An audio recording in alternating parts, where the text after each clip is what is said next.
Hello le web! Aujourd'hui, on se retrouve pour un book haul des livres que j'ai achetés au Festival du livre de Paris, mais aussi pour vous montrer les livres que je me suis fait dédicacer à l'occasion du festival. Donc il faut savoir que je me suis fait dédicacer 3 livres, donc sur les 3, il y en a que 2 que j'ai lus et le troisième je l'ai pas encore lu. Et j'ai acheté 7 livres sur le festival, dont 2 avant-premières. Je vais commencer par les livres que je me suis fait dédicacer. Je tiens à préciser, j'étais sur le festival le vendredi, donc j'ai été que le vendredi toute la journée.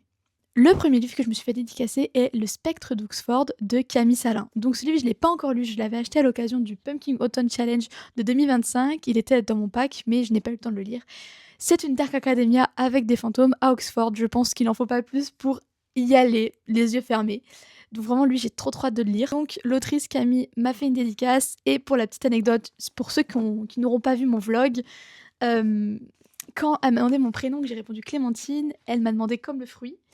Et ce qui est extrêmement drôle, c'est que c'est vraiment un surnom qu'on me donne au quotidien. C'est-à-dire que Clémentine comme le fruit, mes amis, si vous passez par là, ils vont capter que Clémentine comme le fruit, c'est moi. Pendant longtemps, mon Instagram perso ou mon Twitter à l'époque, c'était Clémentine comme le fruit. Même mon TikTok perso, à un moment, c'était Clémentine comme le fruit, puisque c'est justement Clémentine comme le fruit. Donc voilà. C'est extrêmement drôle. Donc vraiment, rien pour l'anecdote, j'adore. Donc on a notre perso principal qui s'appelle Dottie, qui se retrouve à la fac, qui fait une coloc avec Théodore, mais en fait Théodore c'est un fantôme. Voilà, je vais pas aller plus loin. Foncez. Je l'ai pas encore lu, mais foncez quand même. Le deuxième livre que je me suis fait dédicacer n'est qu'autre que le fameux Nightshade de Autumn Woods. Alors là, je suis tellement, mais tellement contente d'avoir pu rencontrer l'autrice de ce chef-d'œuvre, de cette pépite, mais s'il vous plaît, je l'ai eu en face de moi et j'ai pu lui parler. Ça a été très dur puisque je parle pas anglais et elle parle essentiellement anglais, mais franchement, mais je suis hyper contente, vraiment, une pépite. Elle m'a également offert une petite illustration de Alex et Ophélia. Je suis trop fan. Et j'attends tellement le tome 2, vous pouvez pas imaginer. Ce qui est trop mignon, c'est qu'elle a écrit en français. J'adore. C'est adorable.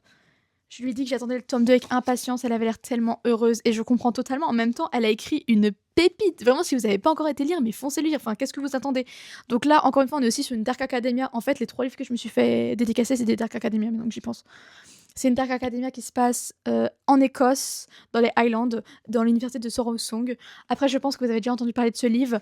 Auquel cas, si c'est pas le cas, j'en ai parlé dans ma dernière vidéo sur mes 10 livres préférés, parce qu'il est forcément dans mes 10 livres préférés au monde. Et on est sur des questions de meurtre, une ambiance très bizarre et un complot à résoudre. Globalement. Juste comme ça. Et avec une romance, évidemment. Donc tout pour nous plaire en fait. Tout pour nous plaire. On fonce, on y va, les yeux fermés.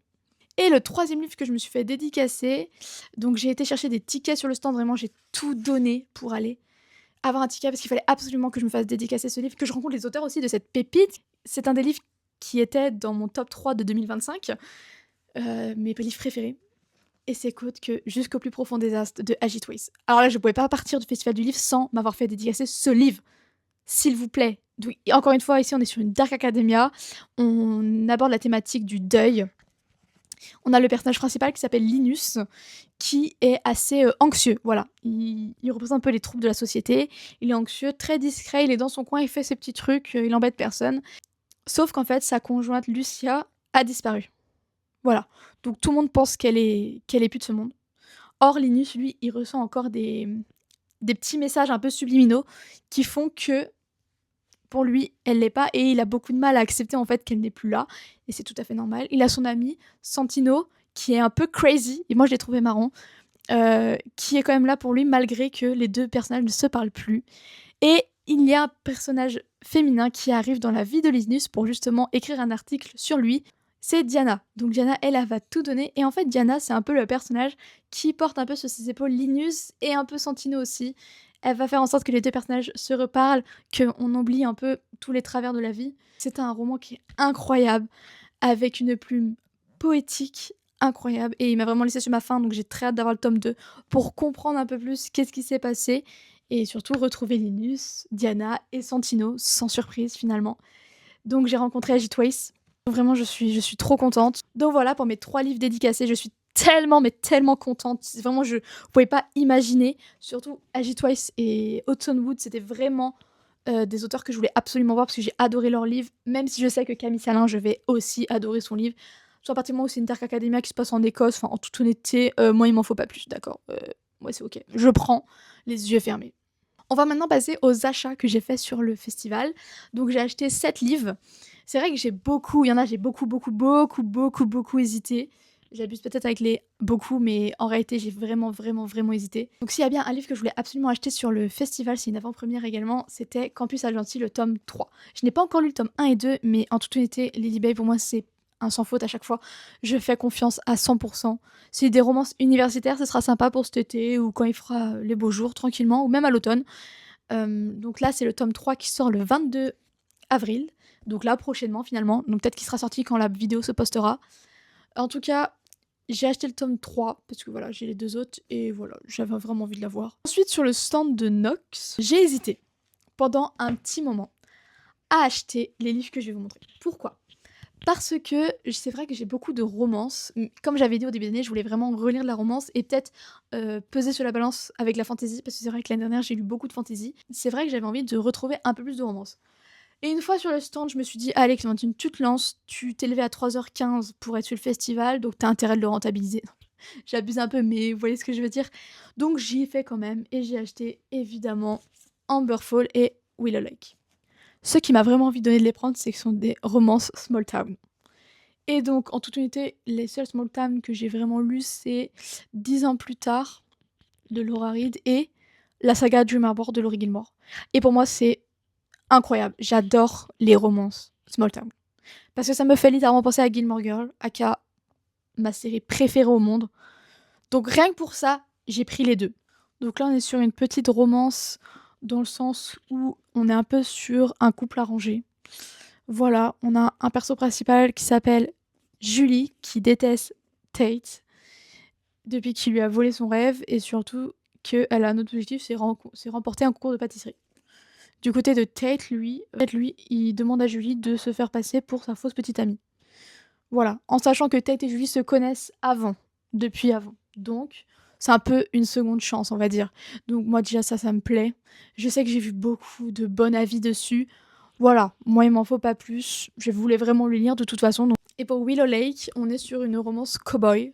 On suit Raph qui vit sa vie tranquillement à son ranch. Sauf qu'en fait, on a Fallon, une new-yorkaise qui revient en fait dans sa petite ville de Willow Lake. Et en fait là, c'est un peu la cata parce que Fallon est le premier amour de Raph. Donc ils vont devoir forcément cohabiter dans la même ville. Et donc j'ai hâte de lire celui-là. Parce que c'est vrai qu'il me tente un peu plus qu'Amberfall. Mais j'ai trop hâte de lire les deux en toute honnêteté.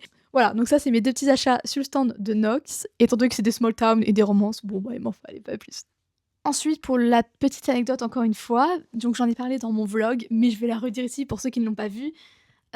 Pendant les festivals, j'ai croisé un homme qui ressemblait vraiment beaucoup à un de mes rappeurs préférés. Et je me suis dit, waouh, mais comment c'est possible en fait?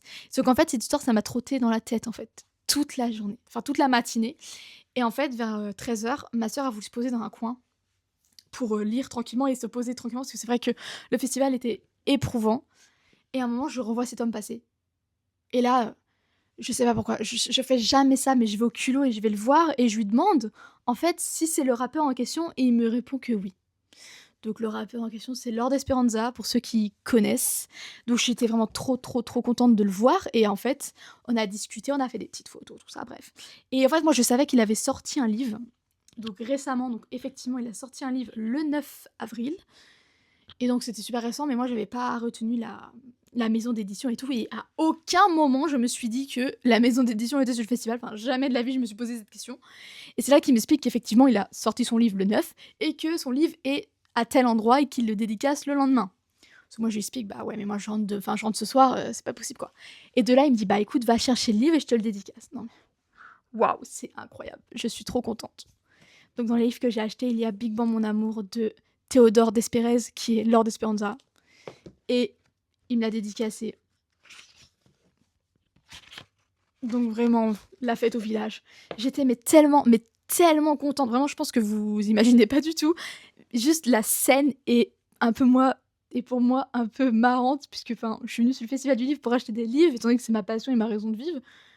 Et je croise un de mes rappeurs préférés que j'écoute surtout depuis 2016, donc depuis 4e, 3e.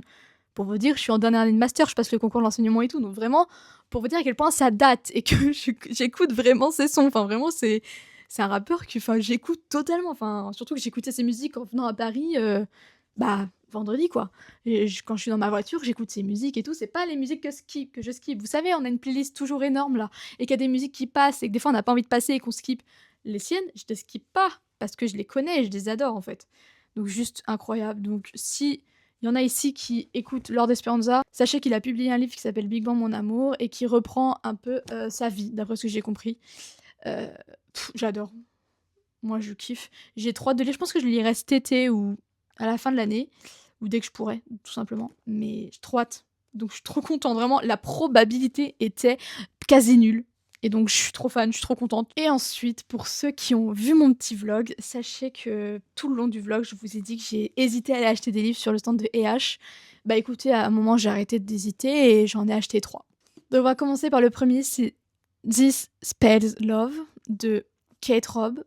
Alors lui, j'aime trop parce que il m'a fait penser à un livre que j'avais déjà lu qui s'appelle A Love Spell on You. Je vous mettrai l'image. Et c'est un peu une histoire de sort. Comment dire ça? En gros, on a notre personnage principal qui s'appelle Gemma, ça s'écrit Gemma, qui fait une soirée et décide de faire un sort pour oublier son ex à tout jamais. Dans sa soirée, il y a sa sœur, sa tante et son meilleur ami qui s'appelle Dax. Retenez ça. Donc le lendemain, leur histoire d'amour n'existe plus. Donc est-ce que c'est bien ou pas?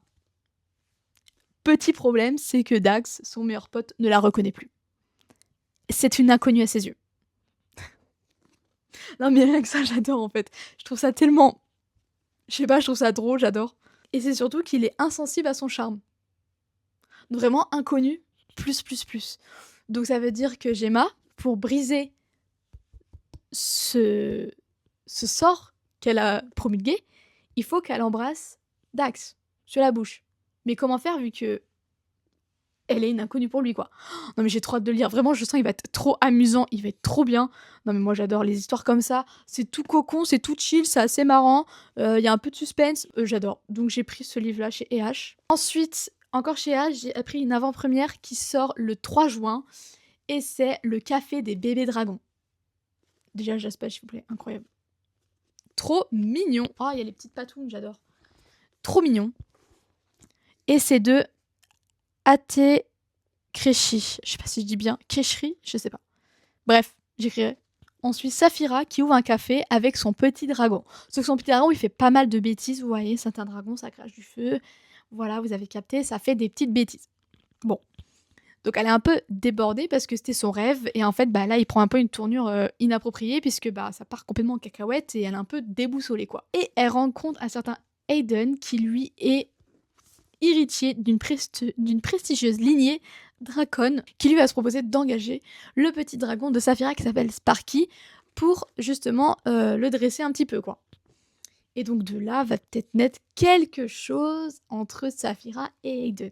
Puisque justement, ensemble, ils vont vouloir résoudre leurs problèmes perso, ce qui va peut-être un peu les lier. J'ai trop hâte de le lire, celui-ci, il a l'air tellement cocon, tout cosy, tout mignon, petite lecture sympa, donc j'ai trop hâte de le lire, et lui sort le 3 juin. Et j'ai pris une autre avant-première qu'on a vu beaucoup, et je pense qu'on est énormément avoir été sur le Festival du Livre et avoir acheté ce roman, c'est In My Pistachio Era de Emily Collins. Donc lui, honnêtement, quand j'ai lu que ça se passait en Toscane, en Italie, il m'en a pas fallu plus parce que pour moi, j'adore l'Italie. C'est un de mes pays préférés.